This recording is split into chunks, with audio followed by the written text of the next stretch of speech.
Since our first graduation in 1866, it has been the custom at North Central College for a distinguished speaker to send graduates off into the world with words of wisdom and inspiration. It is a daunting occasion. Everyone in the audience is impatient to receive their degree or watch a son, daughter, spouse, or parent receive their degree. Abraham Lincoln's words at Gettysburg, "The world will little note nor long remember what we say here," are the challenge every commencement speaker faces. Today's speaker is particularly well suited to take on that challenge. A man who knows the value of the right word or phrase or allusion. He is a distinguished poet, the editor of Poetry Magazine, and with his inspiring life story, a role model for young scholars who seek to channel their creativity, character, and faith into their life's work. You will hear more about our speaker in a few minutes, but now it is my great pleasure to introduce Christian Wiman.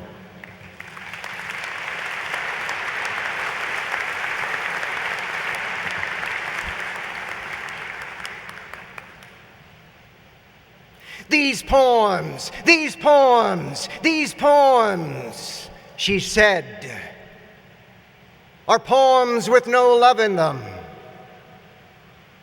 These are the poems of a man who would leave his wife and child because they made noise in his study, she said.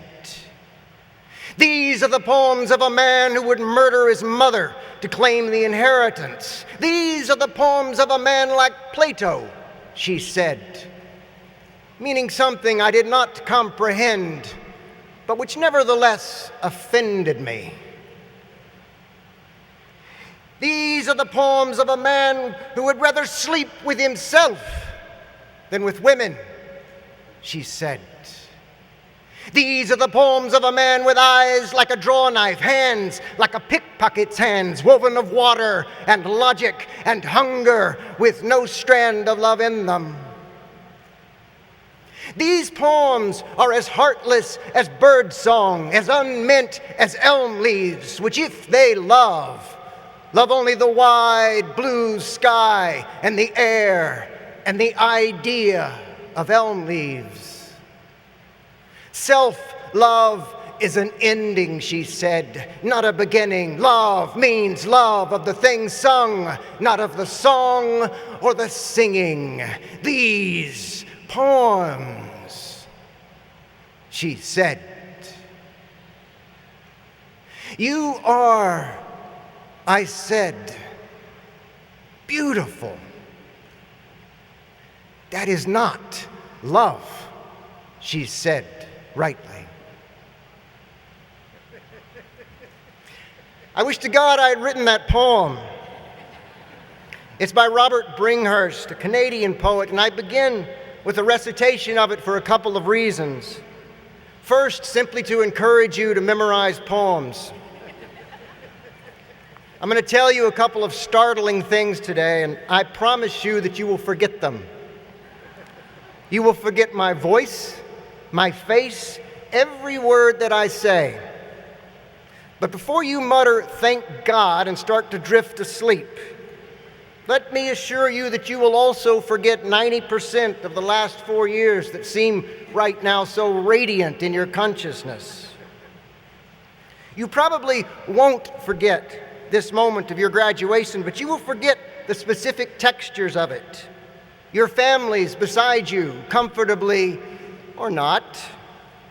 The feel of this place, its spaciousness, its crowdedness, all these heartbeats around you, all this life in which your own must surely matter.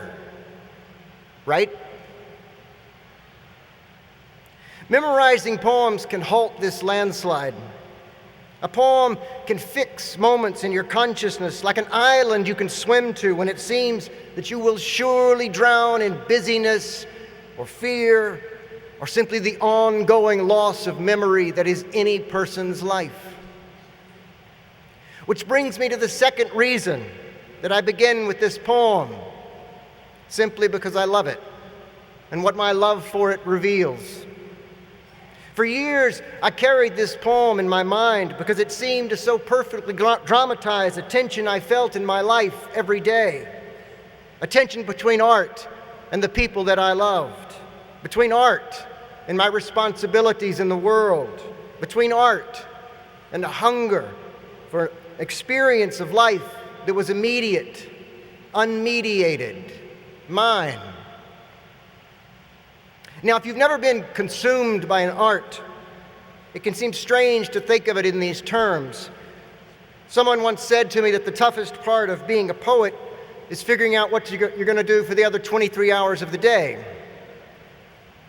There's some truth in this, and that a large part of any art is pure attentiveness, and a large part of learning to be a writer is learning when not to write. An artist is always conscious of standing apart from life, though, and one of the results of this can be that you begin to feel those moments that you have failed to feel. A certain emotional reserve in your life becomes a source of great power in what you make. These poems are poems with no love in them, she said. I lived in Prague once when I was just barely older than you. I was living with someone at the time, and we lived in one of those grim, gray apartment blocks that surround every East European city.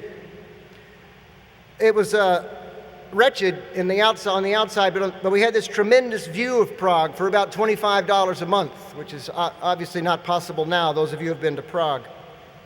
One day when I was studying Czech at the kitchen table and my girlfriend was taking a bath, a falcon landed on the windowsill, maybe 3 feet from me. 10 years later, after that woman and I had gone our separate ways, I wrote this poem. It's called Pštolka, which means falcon. When I was learning words and you were in the bath, there was a flurry of small birds, and in the aftermath of all that panicked flight, as if the red dusk willed a concentration of its light, a falcon on the sill. It scanned the orchard's bowers, then pane by pane it eyed the stories facing ours, but never looked inside. I called you in to see, and when you'd steamed the room and naked next to me stood dripping as a bloom of blood formed in your cheek and slowly seemed to melt, I could almost speak the love I almost felt. Wish for something, you said. A shiver pricked my spine. The falcon turned its head and locked its eyes on mine, and for a long moment I'm still in. I wished and wished and wished the moment would not end. And just like that, it vanished. I've always been haunted by the American poet Wallace Stevens' famous phrase, "Death is the mother of beauty." For years, it was a kind of credo by which I lived, or, as that poem makes clear, almost lived. It's the old carpe diem cry. Stevens believed that a concentration on death concentrates life, that we cannot see life clearly but through the lens of death, but that once we have seen it with such clarity, we can savor it. This is what I believed and how I tried to live, until one day I found myself looking through the actual lens of death. That's jumping ahead just a bit. I'd say a new life began for me about a decade ago, when the most important thing in my life and the self I'd constructed by means of it died. I couldn't write anymore. Silence seeped into me like a disease. It was as if all the links that I had with the world were severed. It didn't matter that those links were mostly lost. To feel loss is still to feel. And it is impossible for me to describe in words how gray the world went. for the largest part of that destitution was precisely the absence of words. I'm never exactly sure what the connection between art and life is for me or for other writers. I am quite sure, though, that the connection is absolute, that the words I use have some reach into reality, and that reality, by means of language, reaches right back into me. I'm speaking of poetry here, but I could be speaking of prayer. I could, in fact, be speaking of any moment in our lives when the membrane between our consciousness and reality seems to become permeable, when we seem to at once to utterly inhabit and utterly transcend our own lives. At such moments, it is not only as if we were perceiving something in reality that we had not perceived before, but as if we ourselves were being perceived. It is as if all the vacant interstellar spaces, all the random atoms into which we will all one day surely vanish, turn to kind of incomprehensible but utterly comprehending attention toward us. It is as if oblivion whispered in our ears. I fell in love. It was almost that sudden, almost as if the color came aching back into the world, everything brilliantly, upbraidingly alive. I can't say this experience led me to words, not yet, but it led me beyond them. I found myself trying to say little prayers occasionally, to God, I guess, though I understood that only as some spirit in excess of existence. Even this new existence that filled me to my existential brim. It was truly transcendent, and it was utterly actual. It was heaven, in fact. And it lasted right up until the time when, on my 39th birthday, high in the diamond sky over Chicago, a young hotshot oncologist drew me a graph with my lifespan on one line and time on the other, and the line dropping dramatically down.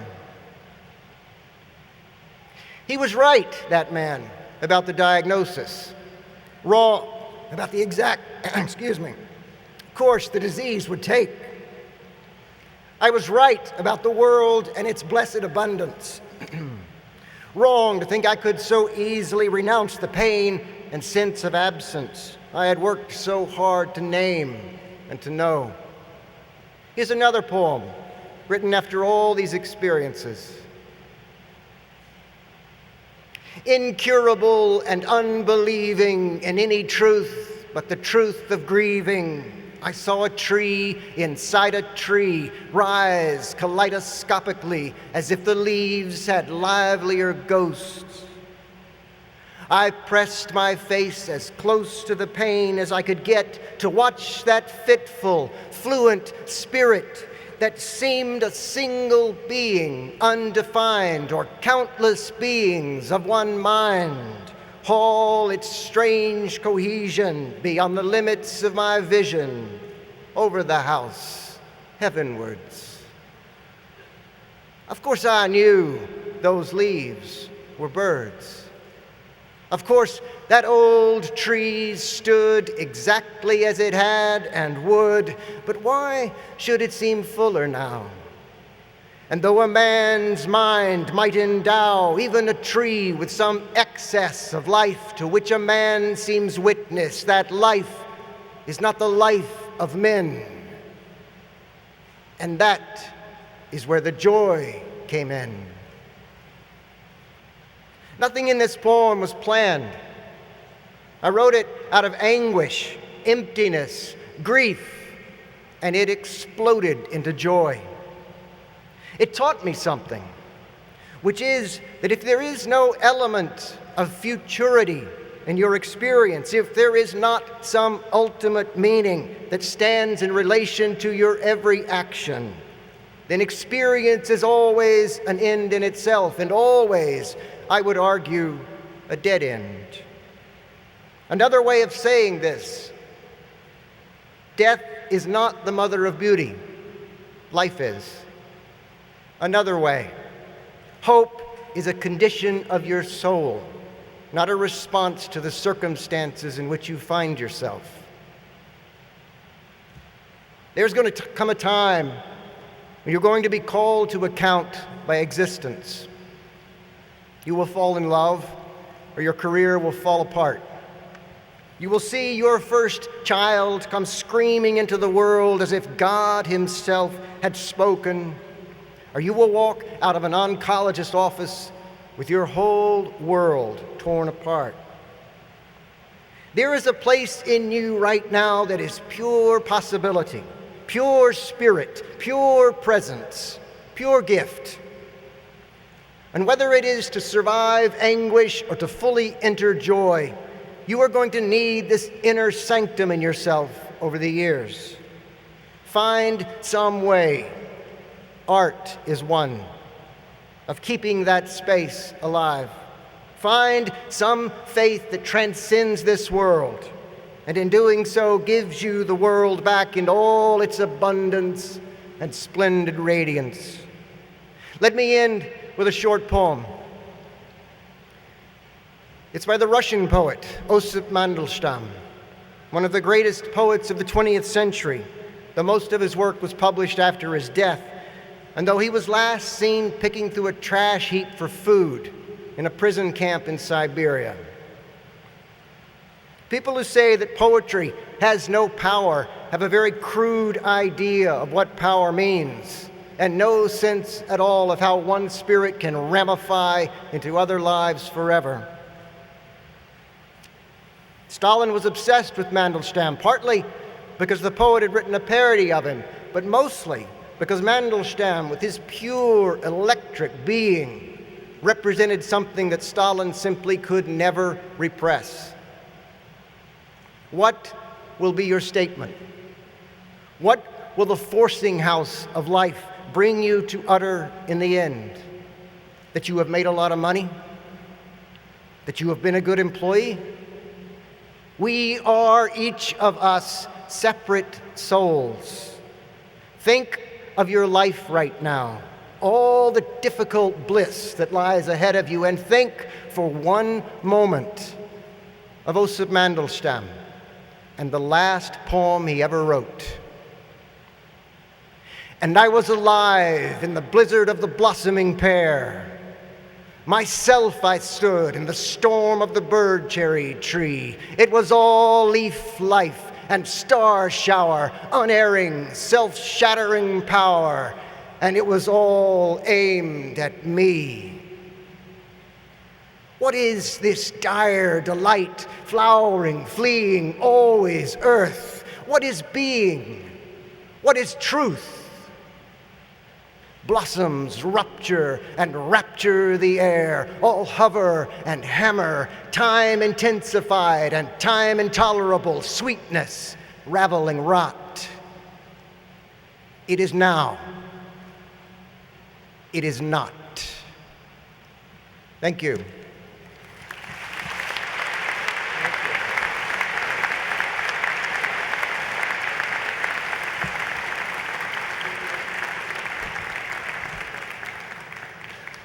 It's taken me 21 years to bring a poet to this stage for commencement. I think we're going to improve the timetable in the future. Thank you, Christian. That was lovely. Hope is a condition of the soul.